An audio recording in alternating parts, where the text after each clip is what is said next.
And welcome. Hey, everybody. Welcome to the Monday live stream. I guess I'll first apologize for missing last week. So I had a root canal. I had some dental surgery, a root canal, part of it, and completely underestimated the amount of pain I was going to be in and was not feeling it. So I apologize for missing last week.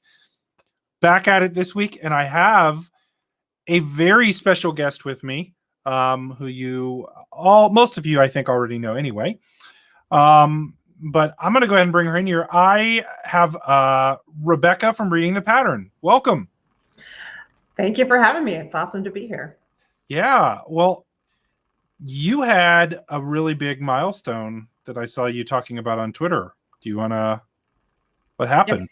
Yes. Yeah, so just hit 3,000 subscribers on my YouTube channel, which was kind of exciting. I feel like it's kind of like slow getting there. I've been doing this for almost 2 years, but I'm excited. So, you know, the thing with YouTube, I've read this because like when I was getting started with it, I was like looking up like other YouTubers. Like I watch other stuff on YouTube about YouTube, if that makes any sense. Like people that, and there are people that did that. Like you feel like you're just moving like at a snail's pace. And then all of a sudden it's like a hockey stick. You know, for me, I remember there was a period, it was like December of 2018. I went from like a couple subscribers to like 1,500 in a matter of like 2 days. Wow. And I did nothing. Like, to be frank, it was like YouTube decided it liked me for that day and started recommending my videos.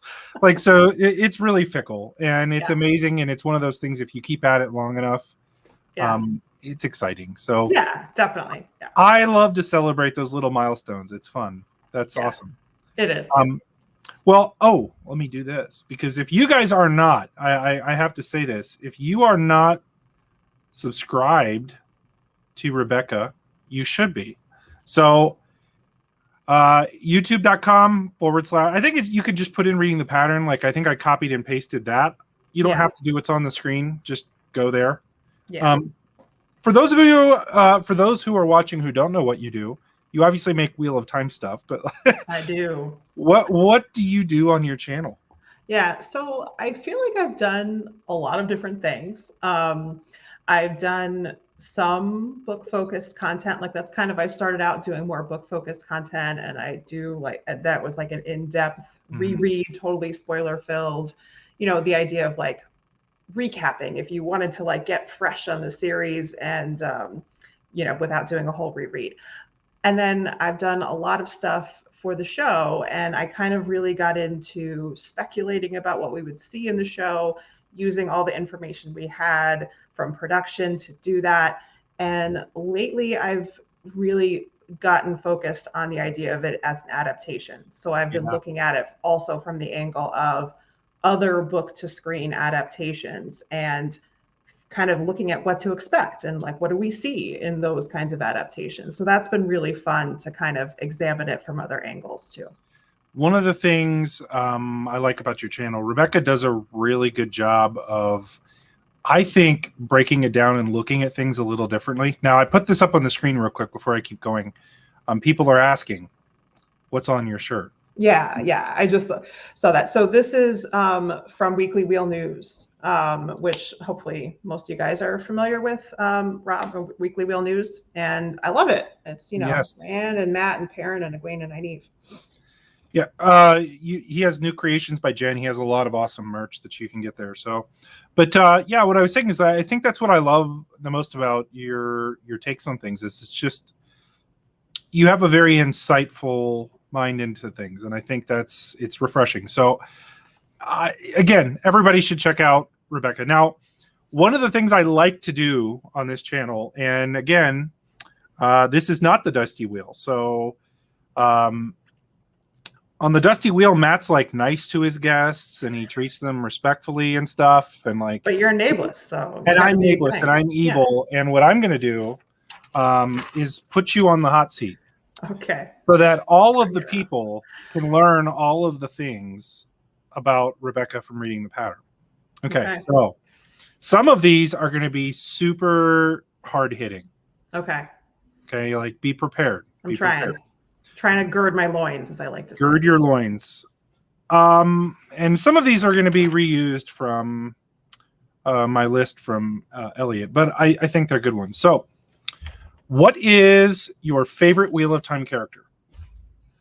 Yeah, that is a super hard one because you got to pick one, and so many of them are awesome. I mean, I think if I had to pick one, I will say Nynaeve is my favorite. Good call. We agree. You have the right answer there, Nynaeve. Yeah, if you have to pick one, she's the one. Are you a dog or a cat person?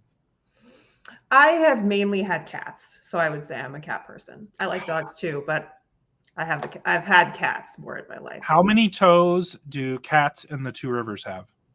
Well, they have an extra one, so yeah, they six, have 6. I think. Yes, yeah. Well done.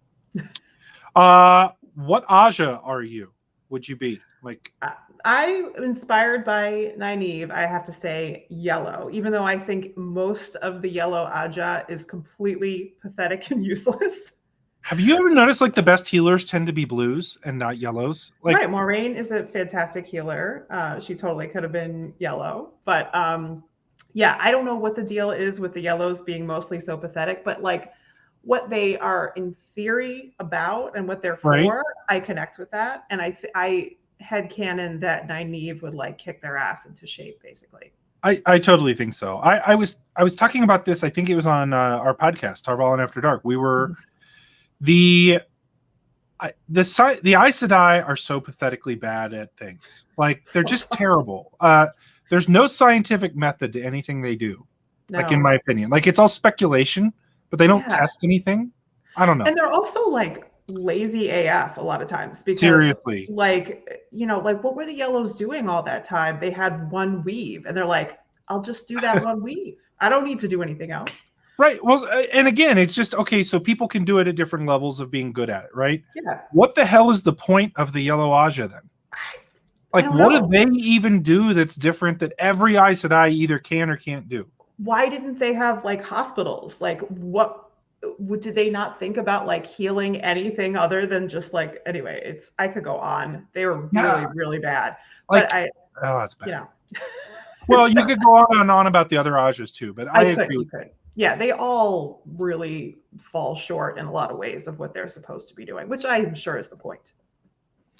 Okay. Tea or coffee? These days, tea. Sadly, I say sadly because I have like this like silent reflux, which is like a chronic condition, and like coffee makes it worse. So I just don't drink coffee right now, even though I'd like to. But I like both. But mostly I drink herbal tea right now because it doesn't bother me. Ooh, by the way, we had to bring this up, Rajesh. Yellow Aja exists to showcase Shazmal Emery. I mean, that makes some sense, right? That's about it. Fucking Shazmal Emery, right? That is so funny. Okay. Which Wheel of Time character are you the most like? I have said Min in the past, and I think that's probably true. Like, you know, the book nerdiness, and I'm not super tomboyish, but I'm also not like very femme necessarily either. So, so I don't know. I kind of relate to Min. I think we're probably. I like that. I like that. Okay, this is a tough one, and everybody has trouble answering this one. Would you rather be a white cloak or a Seanchan? Oh yeah, I feel like I have asked that on my channel too. Like I compared them, and I'm like, which is worse? Would I rather be a white cloak or a Seanchan? It's really, I think for me, it would come down to the question of which I thought I could like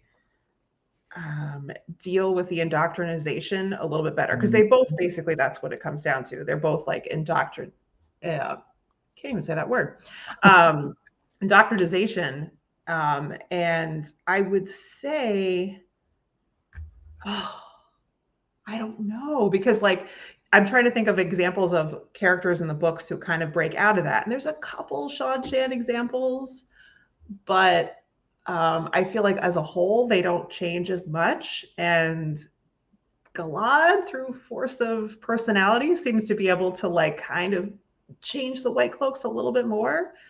They're both so bad. I didn't really come up with an answer, but I think that brings up a really interesting question. Mhm. I've said this and I've had people be mad at me before for saying it, but I think the White Cloaks actually have, as a group, they actually have an arc throughout the story. They do, yeah. They start out essentially being like the Ku Klux Klan. Like they are awful at the beginning.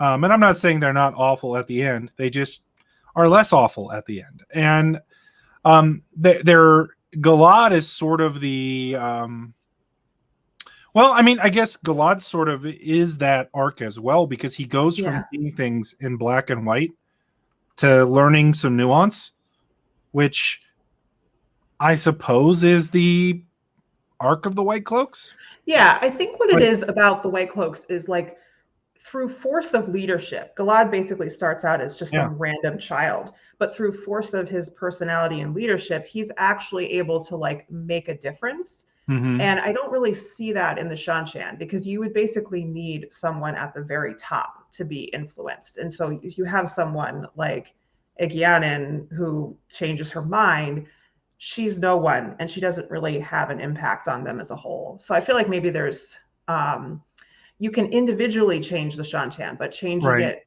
cultural as a group is harder, it seems, in the Seanchan than the White I Cloaks. feel like Andrew in the comments said that the Seanchan general who works with Perrin changed. She's another example. Tylee, I think. Tylee. Yeah. But that being said, like I feel like I think the Seanchan with their open borders, it's going to be difficult, I think, to maintain their way of life. Yeah. And the reason I say that is if they're not advancing and conquering, there are going to be new ideas that flow in and out, right? And the idea of freedom and not being a slave, I don't care how nice your streets are and how no crime, like nobody wants to be a slave. So yeah. I mean, and that's a good point in favor of the Seanchan too, which is that in general, they're larger and more diverse, and they're getting larger and more diverse all the time, whereas the White Cloaks are relatively small and homogenous. So there's some advantage then of being in that bigger, more diverse group. Okay. What is the last movie that you saw? That's a good question. I don't watch movies a lot because I don't have time to like sit and watch a whole movie. So I'd actually really have to think about it. Like I watch TV more. I honestly can't remember. Wow. What is the last TV show you binged? I binged The Expanse recently, so I'm like completely done with that. And then, I watched The Witcher. I finally watched The Witcher. It took me forever to get to that. That was actually probably the last show I like finished. All right, hold up. We got to talk about both of those. Let's go back to The Expanse. Okay. What did you think of The Expanse? Oh, I love it. It's amazing. It's so good. And I've read the best sci-fi TV show, and like so good. And I've read the first 5 books, and I'm sort of on the fence about whether I want to keep reading or if I want to wait for the show to come out with the next season. So I just it's waiting for me when I get. I actually haven't read those books. That's they're good. So they're good. Different, yeah. They have that's a show that Amazon picked up from Sci-Fi Network, and I would argue that Amazon made it better. Yeah. So they've invested obviously a lot of money into it. So I hope if you have not watched The Expanse, guys, that's one to definitely put on your list. So good. Okay, The Witcher. What were your thoughts on The Witcher? I enjoyed it.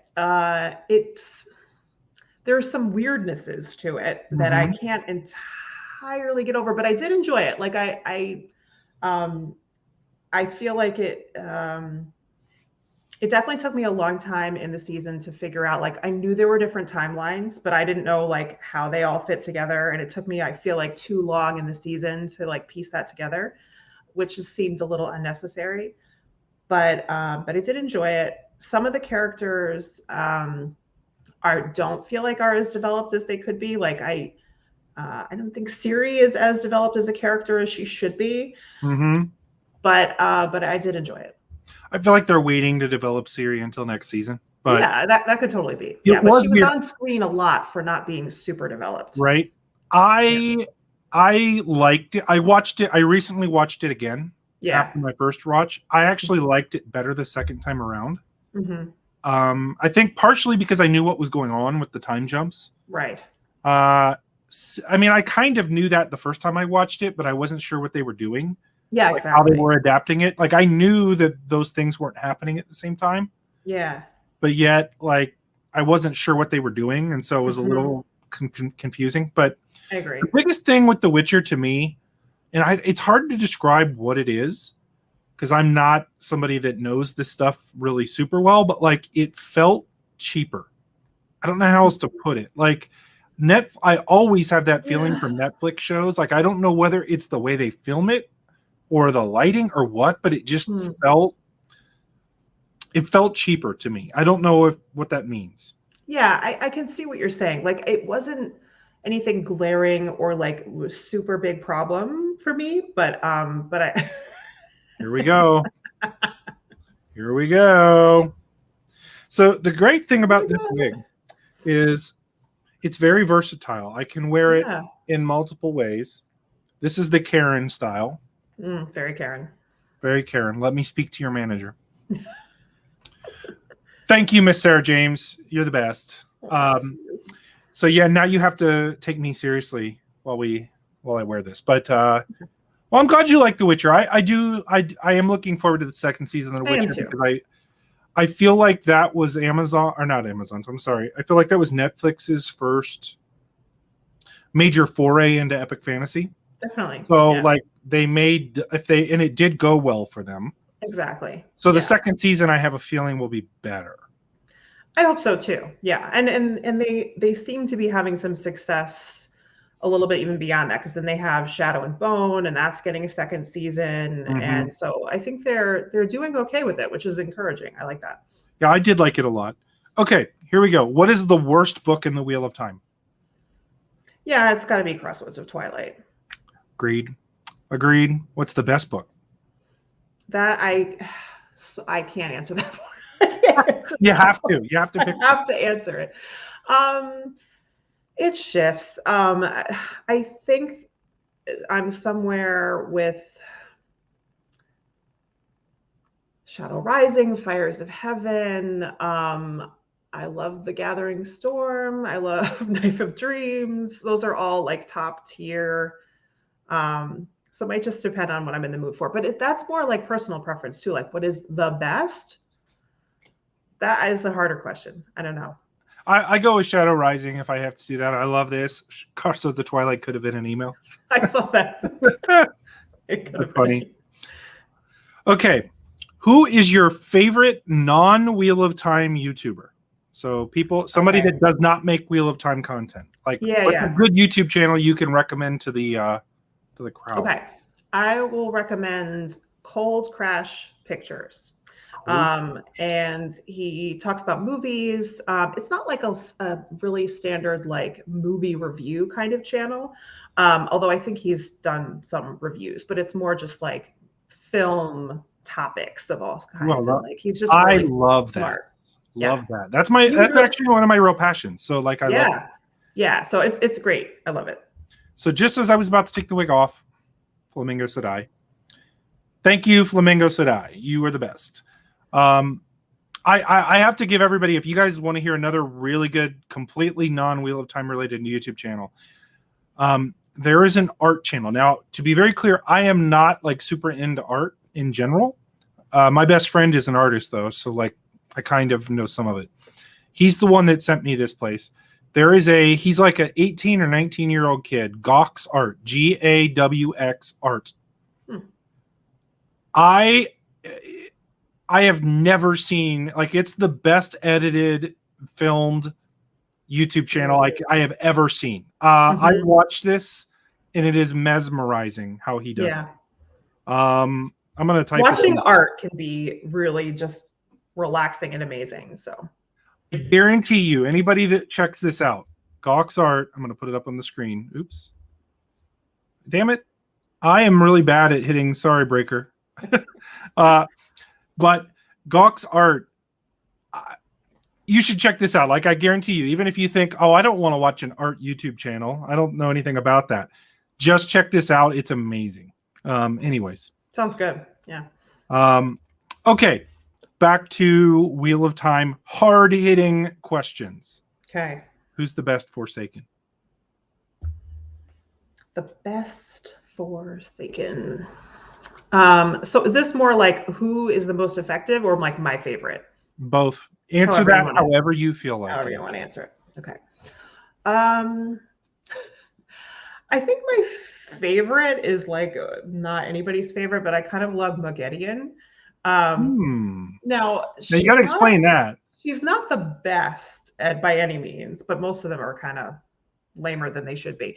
But just that, like, you know, she sticks around, you know, and she's just, she kind of lives up to who she's supposed to be a little bit more than I think some of the other ones do. Like, she is the spider and she's like creeping in the shadows, and she does that. And I also just think there's that interesting dynamic with Nynaeve. And so that kind of like interpersonal dynamic makes her a little bit more interesting to me. I do agree with that. And I feel like Robert Jordan did her a disservice in the sense that he sort of took her fangs out a little bit. Like, she's built up to be more than she ends up being. Right? Like a lot of them, but yeah. Like, villains still need to lose. Don't get me wrong. I get it. Like, they need to lose. She is effective for that little period of time after Nynaeve beats her. But then Nynaeve is afraid because she's terrified Mogedion's going to find her. Right? And so you have that whole like span there up until when Mogedion does confront them and almost kills Brigitte. And then it's just a little too easy. Like, Nynaeve just has her number. Like, like just has her number. It's true. She really, you know, in theory, they're like so closely matched, but yeah, in the end, Nynaeve's got her. Well, and then I do love Nynaeve using her in the World of Dreams and then burning Ravine to a crisp and with Mogedion. But okay, it is. It's hot. I'm not watching you. Yes. Okay, so let's do this. Those, first of all, great job answering questions, Rebecca. Ooh. That was amazing. And hopefully all of you are subscribed to her and her channel because it's awesome. Okay. So what we're going to do now, I want to talk for a minute. First of all, let's talk about the TV show. We have coming out when, you know, the rumor is, I've been hearing this rumor. I don't know that I buy it, but the rumor is tomorrow. And I know that's news to some of you that aren't hearing this, but there's a little, let's just say some people in the know are spreading around rumors that tomorrow is the day. I am not 100% convinced of that. That would be great because tomorrow is actually the Nae'Blis' birthday. So that would be a wonderful birthday program. Happy almost birthday. Oh, thank you. Yeah, I turned 39, which means, and I know I look 64, but I do turn 39 tomorrow. We're almost the same age. Well, does that mean you're much younger than me, I'm assuming? No, right? I'm not. I'm 38. Ooh. See, that's breaking news that I just broke on your breaking news. I was gonna ask age, but I was like, you know what, that might be too rude because that was on my list of like, what's your age? Because I usually do that. But yes, tomorrow is the birthday, and it would make a great birthday present to get the trailer. Yeah. However, I don't think it makes a ton of sense for Amazon to release a trailer on a Tuesday. I don't know in their history that they have done that either. So what are your thoughts on that? Like, when do you think we get a trailer? Like, what do you think about I think in general, it's fair to say at this point that like it could literally be any day, because I think we're in the window where it makes sense for them to release it. So it's fair to say it could literally be any day now. My theory, not based on much, is that, you know, they have it, it's ready, and they may even have a specific plan of when they're going to release it. But, and this is you know, in the marketing team for Amazon, Sony, whatever at this point, this has nothing to do with Rafe or anybody connected to the show, but whoever's hands it's in, My guess would be there's some flexibility to it, right? So like they have it ready to go, and then whatever their planned date is, that they might be kind of reading the room on a global scale, more global scale, and Right. saying like, okay, like what else is in the news that we would be competing with? But they're ready to go, and that my guess is they decide quickly within a 24, 48-hour period. Okay, this is the day we're going to do it, and then maybe some people in the show like Rafe get that much of a heads up, and so that's my theory. Yeah, I mean, Rafe was pretty specific about when. And by the way, before I answer, thank you, Flamingo Sadai. Appreciate the birthday wishes. And of course, here we go. Wig. Trailer on Wednesday. I don't know that they are following the What Wednesday thing. I think that was kind of a Rafe thing. And now it's not totally in Rafe's hands. Like, he is the showrunner. Ooh, this is kind of a new. Yeah. It's not so carroty. This is something else. This is something else. But yeah, like, I don't think that Wednesday matters too much to the Amazon production team. Agreed. But that being said, the other thing that I would throw out there to everybody is, like, movies tend to come out on Thursday, Friday, and there are some big movies coming out here in the next couple of weeks. Like, I want to say Shang-Chi is out not this week, but next week. Okay. Yeah. I just saw an ad for that recently, but you're right. It's soon. But it's a Marvel movie, which means it'll have a lot of eyeballs. And Amazon does buy trailer time. Mm-hmm. They'll do their shows and movies and all their original productions. They will buy time for those. So I could see, hypothetically, I'm just being devil's advocate here, I could see some rationale for having a trailer out before Thursday. That being said, I do trust some of the people that I'm hearing tomorrow about. Like, these are people that are not normally wrong, are the ones that I'm hearing it from. And it's not a confirmation. So to be very, very clear, I am not saying that we're getting a trailer tomorrow. People are freaking out right now, I'm sure, even though you just gave that disclaimer. but it's very possible as well. So that being said, even if we don't get it tomorrow, I would be moderately surprised if we do not get it this week. Yeah, I think this week to next week is like the likeliest window, probably. Yeah. I think this week or next week. So, any case, I just wanted to get people hyped so they can all be let down. Do you think those rumors like make their way back around up the food chain? Yeah. Yeah. I do too. I mean, I have to be careful what I say, because first of all, I did not hear this from anybody on production. So for any of you that are thinking like, oh yeah, they called me up and told me, not true. That being said, I do know this. I do know they watch our stuff. I do know they pay attention. Yep. I can speak to that. I can say that in the past, I had some people on the cast reach out to me before filming started and things like that. Like, they watch creator stuff, they read stuff, they watch, like, just as you would be too. Yeah. I mean, they read this stuff. So like, I'd be interested. Rafe, to the degree that he has time, has paid attention to some stuff. Yeah. So I just say all that with this in mind. Like, when you asked, does the stuff get back around to them? Yeah, they know the hype train. I mean, you even watch the Wheel of Time account right now is trolling people, saying the longer you ask for the trailer, it adds a year every time or something. Right? Like, yeah, that was pretty good. The fact they're talking about it, though, means to me that it's coming. Yeah, no, like they wouldn't be joking about it if it wasn't about. I do. I totally agree. That's why I say I think in theory, like literally any day is possible. But it just wouldn't surprise me if whatever plan they had, they might shift it by a day or a few days or whatever, just based on other things that are going on. That seems very plausible. I know. I 100% agree with that. In fact, I know they have done that. So I know their plans have changed. Right. Here's somebody that usually is in the know. Ooh. Geeky Eerie. I'd imagine they'd want a trailer to stick in front of Cinderella coming out this Friday on Prime. That is a really good point, Geeky Eerie. 100%. Because Cinderella is actually being advertised in theaters right now what is it, Camila Cabella, and like they've got a whole cast. I've seen lots of ads for that, so yeah. And it would not shock me if they wanted to have that. It's a great point. Really so good point. It does make sense. I would be surprised, honestly, if we didn't have a trailer this week, but I would be surprised. It doesn't mean I'd be pissed. I'd just be surprised. Yeah, no, that's upping my confidence in it, because that would be a perfect thing for them to tie into. You know what? I missed one. Here we go. Jay Diggity, I appreciate it, man. Thank you for the birthday love. I'm not older yet.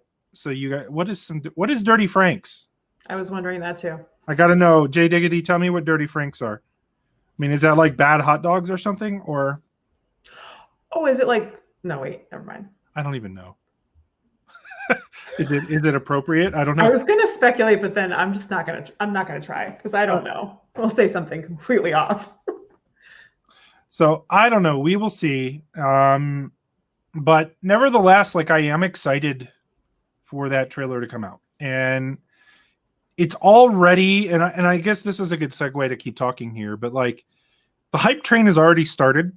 I am noticing so I pay attention to some of the analytics. Like if you go to Google Trends, there's starting to be an uptick in people searching. I'm seeing higher traffic on certain videos than what I used to see for the same type of video, which is, that actually says, and I'm looking at where my traffic sources are, and a lot of them, my percentage coming from Google searches is rising, which means what people are doing is Googling Wheel of Time. I had a friend, now I don't know how much I trust this or not, but I had a friend tell me, who is not a Wheel of Time reader, just knows that I do this. Hey, he saw an ad, not like a video ad, just a print ad, Wheel of Time on Amazon 2021. Ooh, that's awesome. So he told me he saw that, and I was like, oh, cool. So it's kind of coming. And now we've got all of these articles coming out. I mentioned this in my video on Friday. Obviously, we'll talk about Screen Rant in a second, but there were articles by Tech Advisor. There were articles by Sci-Fi Wire. You've got the Entertainment Weekly, TV Guide. There were actually tons of other ones out too. Yeah. All of that is kind of trending in this, like, that just doesn't happen in a vacuum. Like, those are deliberate, right? But, I agree. Yeah, we're going to see more and more too. Like, I think that's just the very beginning, and then we'll see like more of a flood of articles. Which is absolutely true. So let's hit on the thing that's making everybody furious. Let's talk about Screen Rant. Let's do it. Let's do it. So this is the Screen Rant article. And we're not going to read this to everybody. I'll just kind of show you that it's here. There are a couple pieces of this where the guy that wrote this, and I don't mean to dog on him, but it's an opinion that I just find to be dumb. That's my it's word. Just a dumb opinion. It's dumb. That was my word. And so, okay, for those of you who are not aware, and in fact, I'm not even going to leave this article up because I don't want to give it that much publicity, but same. Basically what happened was this guy wrote, so Rafe answered, let's go backwards. Rafe talked about in the Q&A that, I think MK asked him a question about Barney's beard, and then he said that they aged up the characters a little bit, and that's why Barney had a beard, right? I thought that was just a side note here, but I thought that was him almost like using a question to say what he wanted to say about their ages, because it was kind of a tangent. I think he wanted to get that out there, and he's like, this question will allow me to do it. I agree, because a younger Matt could have had a beard too. So yes, totally. So yeah, I agree with that 100%. But so this guy wrote an article basically responding to that, saying that he thinks that's a really bad idea. And he cites a couple things for it. He says, number one, it's not believable that Rand would have trouble talking to girls if he was older, if he was 21, which, by the way, at the start of the story, Rand is 20. So, right. I don't know what that's supposed to be meaning. I saw your sign in the video where you're like, oh, I just learned that all social awkwardness is over by 21. I was dying. Well, like, what the hell kind of a comment is that? Like, most people have trouble talking to people when they're 50, let alone, like, I don't know. I just thought that was a dumb thing. They're sheltered. They're from this tiny little village, regardless. Nynaeve is 20 whatever years old in the books, and she's just as, isolated and in awe of Berlon and all that. So yeah. We can thank MK. Thank you, MK. Hey, MK. I do want MK's autograph, but thank you, MK, for asking the question. You are famous. And then not only is MK famous because Rafe answered her question, but then her question got featured in a Screen Rant article. And whatever you think about Screen Rant, it is a widely read and has a big YouTube channel. I mean, like, MK's famous now. Yep. But I was going to say, so like that part is dumb. Yep. I thought it was dumb. I agree. Then he goes on, and then there are other stupid things in this too. And he's like, well, maybe it'll still be good. What's that? I said it gets even stupider. Yeah. I mean, it really truly does get dumber and dumber and dumber. He starts saying that the only reason they aged him up, and actually I somewhat agree with him on this point to a small degree. He says they aged him up because they want to use him for sex and violence and stuff. Right. Which, okay, let's break that down. Is that even bad? If that was the case, like, yeah. I mean, I'm not saying that the Wheel of Time is full of sex. It isn't, but it is full of nudity. Yep. Lots of nudity. And it's very, very, very, very violent. Oh my God. That's the part that bugged me the most, because anybody who's going to argue that they need to like add violence or like graphic, material of that kind into Wheel of Time is like, did you read? Like, my theory on this whole thing is that because Robert Jordan did not write explicit sex scenes, just implied, but he didn't go into detail. There's nothing explicit there. People like think it's like more family friendly, more YA friendly than it is. It's like we're so used to violence that we just kind of gloss over it.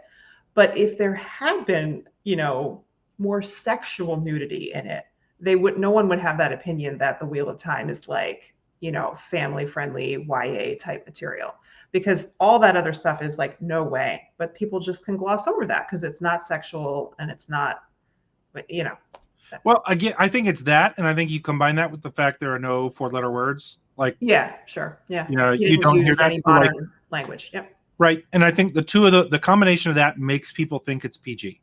Yeah, and that's more of an American thing, actually. That is totally American. Yeah, to be fair, that's totally American. I don't blame anybody else for that. Because it is ridiculous. Like, American culture is so ridiculous. Like, I remember early on when I started my YouTube channel, there were people that would comment on videos when I would talk about the fact that to make a show successful, they do need to put in some like adult content. Like, they need to make it violent. Like, I hope they do. Right. Yeah. I don't care. People would comment, I don't care how violent it is. I just don't want there to be any boobs in it.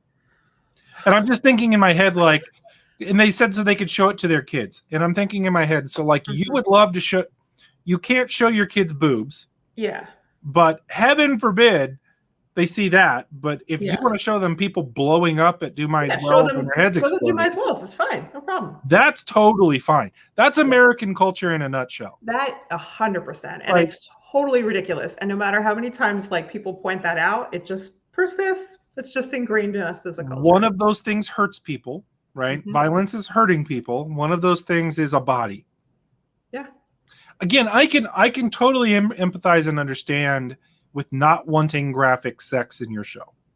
Sure. Yeah, not everybody wants to watch that. Yeah. In fact, I don't want graphic sex for the sake of it. I want, if sex is going to be in a show, to me, I think it needs to play a narrative device. Yeah. Like, I think it needs to, like anything. Well, if they want to show, I'll give you a great example of where I feel like they could do it tastefully and actually make it impactful. Yeah. The scene where the igloo sex scene, if they make that as awkward as it should be, that will show the two characters. Like it advances the characters. Yeah. Not just because they're having sex, but because like, what does it mean to both of them? Right. It's a And big, how huge awkward deal for both of them. Right. And it's their first time and it's awkward and they don't know what they're doing. And it's like, and they both feel different things about it, right? Like Yep. they want to be with the other person, but they both have guilt over it for different reasons. Like there's a lot there. I totally agree. That could be an interesting scene. I just, what I don't need is like they show up at the inn and there are people banging on the walls and, like, yeah, it's not a brothel. Like, yeah. Right. Like there aren't brothels that we know of in the Wheel of Time. I think don't it's necessarily often need that. pretty obvious when something is inserted without any like legitimate reason, when it's there to say, hey, let's just have a nudity scene. I mean, an example would be like there's a scene in the Witcher that's just like an orgy, and I'm not really sure what the point of that scene was. Well, I don't know. Show Yennefer being hedonistic. I guess she didn't seem like she was all that into it, but anyway, it was a little. You're right. She's just kind of chilling there, like Yep. So that was kind of stuck out as like this is a bit gratuitous here. So now, if they get to a scene with Grendel, somebody I saw, Colm Dan said this. If they get to a scene with Grendel and they want to show people having orgies around her because that's what she's doing, then it makes sense. I'm all for it. Like that is who she is. Like, and I'm okay with that. The point is, like, people are coming up with this fear of like they're going to add all this stuff to like just try to like sell it, and it's like, but all that stuff is in the books. So all you have to do is just like pick from the content that's already in the books the parts that make sense, that parts that fit into the show's narrative, and put that in. You don't have to make anything up. Well, what's funny is the same people that will complain about the cast being diverse and how they're purists for the books will also be the same people that will demand certain changes be made. Like they would be mad about certain things going in there that were directly from the book. Yeah. We don't have to be consistent. We can just, just say whatever we want. Right. Well, yeah, that was my biggest issue because that Screen Rant article drifts into that territory where they start referring. He almost calls the books young adult. Does it? Yeah, I don't. Like he all but does it, and he's like, it would ruin it if they added in all this nudity and stuff. And it's like there's more nudity in Wheel of Time than there is in Game of Thrones. Yeah, 100%. That's legit. There's more of it. Definitely. Most of it is non-sexual, but it's non-sexual nudity, but it's nudity. Yeah, absolutely. There's tons of it. So I just find that interesting that people find. I still find it weird that people read the Wheel of Time and think YA or super weird PG. Or I see so many people say, "Well, I want to watch this with my 5-year-old or something," and it's just like, please don't. What? Yeah. Like I don't want it to be a cartoon. I want it to be. I think Eye of the World to a degree reads like a horror novel. There are parts of it that 100% are. Yeah. And they could be. I mean, Murdraw are horrific. Like they're scary. Pretty much all the like shadow spawn scenes, Pot and Fane, like there's an awful lot of like real horror material. Absolutely. I am very much looking forward to those parts of it. I think where we get to see, like, I really hope the Trollocs and Murdraw are scary. Yes. Right. Like people keep saying they want to see them, and I'm kind of like, I do, but I don't, because like if they look as horrible as I imagine them to be, like I'll be scared. I might not want to look at them. Right. Yeah. But I hope that'll be successful if that's the case. Totally. Yeah. Ooh, Tim Miller throwing some love towards you, Rebecca. Oh, thank you, Tim. Now apparently he doesn't watch your videos. He only listens to them. I'm joking. That's fine. I'm joking. I will put the wig on for you, Tim, even though you didn't ask for it. That's what we do here. The wig goes on. If you are just joining us and you're wondering who this lovely person sitting with me is, this is Rebecca from Reading the Pattern. That is her YouTube link. Make sure you subscribe to her. Let's get her a bunch of new subscriptions. Aww. She just hit 3,000. Let's get her 4,000 tonight. Okay, we can do it. I know there's not that many people watching, but not quite. Maybe they'll watch later. But if you aren't subscribed to Rebecca, you should be. Okay. So what is something that you are the most excited for in the show? Like, what's the one thing for you that's like this one thing I am the most pumped about? Obviously, there's things, but so I mean, in a way, I'm really excited for changes, which is a broad way to answer the question. But like, I'm very just interested in the whole concept of adaptation and how things have to change, and so I'm very curious about those things. And I think though the part that feels like it needs to be there to feel right for me to really love the show is just the character interactions, right? Like, so the core characters and the way they interact with each other, that is really what I'm looking for to like get that feeling of the dynamics between these characters. And I'm also just, I'm really excited to see things that we didn't get to see so much in the book. So like, I think Loghain's story is going to be awesome because we didn't get to see all that. So that's just a very cool opportunity we have to see things that were off screen before. I think you hit on something there that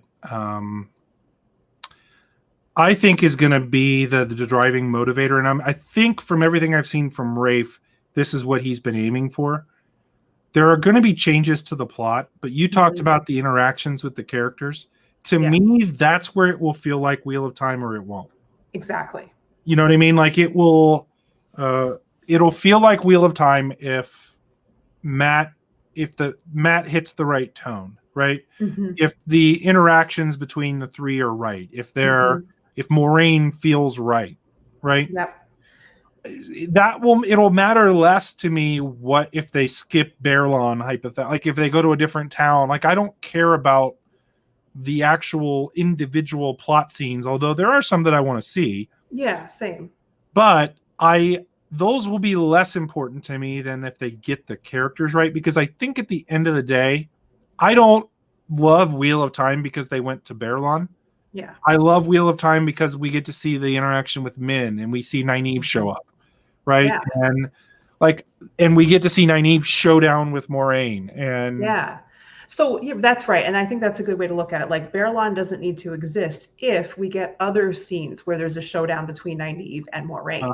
And if when we meet Min, probably in Faldara, that's great in a way because, hey, we get to spend more time with her. We're longer in Faldara than we are in Baerlon. So there gets to be more of that dynamic developed between her and Rand and her and Egwene. And I'm looking forward to that. Yeah, same. I just feel like that's something that really stood out to me. And by the way, we have my buddy, your buddy. If I can find where the heck I lose track of the chat sometimes. Oh yeah. So fast. Here we go. Lauren from Unraveling the Pattern. Lauren. Lauren, if you want to jump in, message me on Discord and you can jump in and talk to us. If you're free, it would be we would love to have you. Message me on Discord if you want to hop in. But yeah, so that part for sure for me is the characters. And that to me, I also heard you say that you really like or you're looking forward to seeing like some of the stuff we didn't get to see, some of the off-screen stuff. And I am too. I hope they lean into that a lot. Loghain is the low-hanging fruit. Yeah, because we know that. Yeah. Right. But the other part of that I think would be really, really interesting is some of the other stuff. Like I would love to see Forsaken points of view. Not maybe in the first season. Yeah, probably not first season. Because I don't think we're going to get them based on Rafe's comments. Agreed. But some of those I definitely want to see because I want to feel how big the world is. Yep. Does that make sense? Like I don't want to just follow the same group of people. Yeah, and I think we have to get that and expand it. But I think you're right about the Forsaken eventually, not right away, but getting more of their perspectives, it makes them more real as characters. And so there's a risk of some of them, especially with so many of them in a show, some of them being cartoony. And we don't want that. So the more we can kind of feel that they are individuals, and that would be better. And there's other low-hanging fruit too, because there's some things I feel like they just can't not show us. So like, you know, essentially Nynaeve and Lan is off screen in the first book. Well, they can't do that. That needs to be on screen. So we'll get to see that. Yeah, and even if they're going to do the Tom and Moraine, Yeah, which I'm Like, not sure they will. I'm not sure they will either, but you never know. Yeah. So, okay. How do I say this? We talked about this on our podcast. Pot on Fane is not getting enough love or excitement from people right now. Yeah. Of course, yeah, we talked about our podcast that hasn't come out yet, so none of you have heard that. It comes out tomorrow. Look forward to it. Look forward to that. But Pot on Fane is not getting enough love, and I think that is a character that could be, first of all, really scary. Number one, could be the primary villain of the season. Yeah. So I feel like for myself, I'm just speaking for myself personally here, and maybe this is affecting other people too, like why I haven't gotten super hyped about Pot on Fane is because of that reporting way back about him only being in one episode. Now, that might not be correct. But I can, there was something else though too, because Rafe said something about like obscuring who Pot on Fane is more. He was asked about that at some point. So if he's, let's say, he's only in the first episode and it looks like he's dead and we don't find out until next season that he's not dead, then that's all kind of like put off. I mean, it would be an interesting choice. And I think that's if they have some other main villain in mind for the first season and they don't want to, focus too much on him. But regardless, I think he absolutely can and should be a main villain in the second season for sure. And from what I've seen of Johann Myers, like I am really excited to see it because he looks like he can really make your like blood chill. He has, and I forget the movie that I found when they first announced his casting. I went and tried to watch as much of his stuff as I could, and there was one clip where it screamed crazy eyes, like he can nuts. Totally do crazy eyes. And it looks evil and scary, and it's like he's not even trying. So I really, and he maybe they're trying to like have it like be this sort of like sleeper thing that's happening and like it's gonna like there's like a menace that we're not fully aware of and then it's like gradually growing and getting worse and worse, and that could be effective. Well, what do you think? Who do you think is the main villain of the first season? Because I think that's a really good question. And so it's hard to say because I think any of Forsaken stuff from what Rafe said is probably minimal. So I don't think it's a Forsaken. And again, if that reporting on Pot on Fane in one episode is wrong, it could be him. But if it's not wrong, then I don't think it's him. I think we could look at maybe like, okay, so Liandrin is in the season, and that's a bit of a surprise. So I don't necessarily say like Liandrin specifically, but maybe they're going to really develop the Black Aja more and bring it in earlier.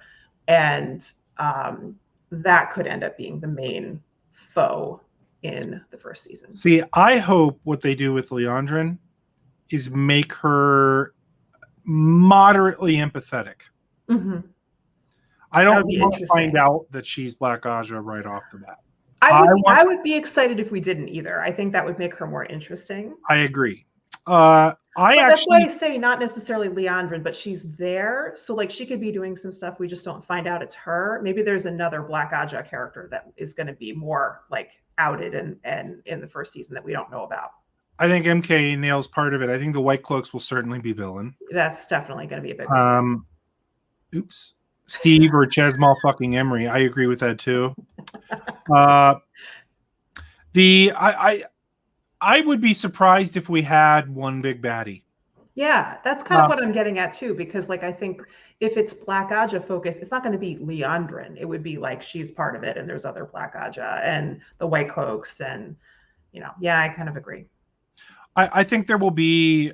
I think like the Shadow Spawn in general can be the bad guys, right? They should get to be the bad guys like once, like before everyone's like so powerful that they're not that fazed by them. Yeah, I like that. Well, that is kind of the problem with bringing out a Shamael as your main villain in the first book, right? Like you've kind of hit the top boss. Yeah. and then Rand fights him 3 books in a row. Like, you just can't do that. You can't do that. Yeah, you can't do that. So I think leave him for second season. Now, I wouldn't be upset if we have a reveal of a Forsaken in the final episode. That'd be fun. Like, you know what I mean? Like, what I don't want to see is Rand beat him. Mm-hmm. Like, just a reveal that, like, hey, this person is a Forsaken.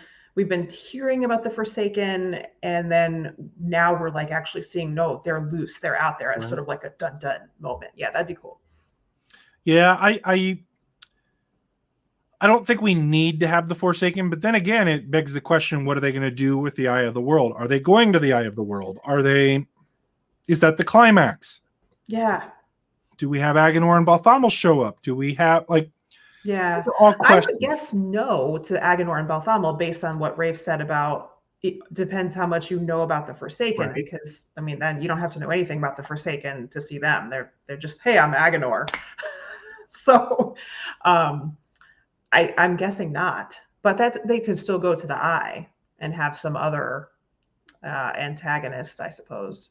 I am curious for the chat. Like, how many of you, maybe let's do a thumbs up in the chat if your excitement for the show is that you get to see something new.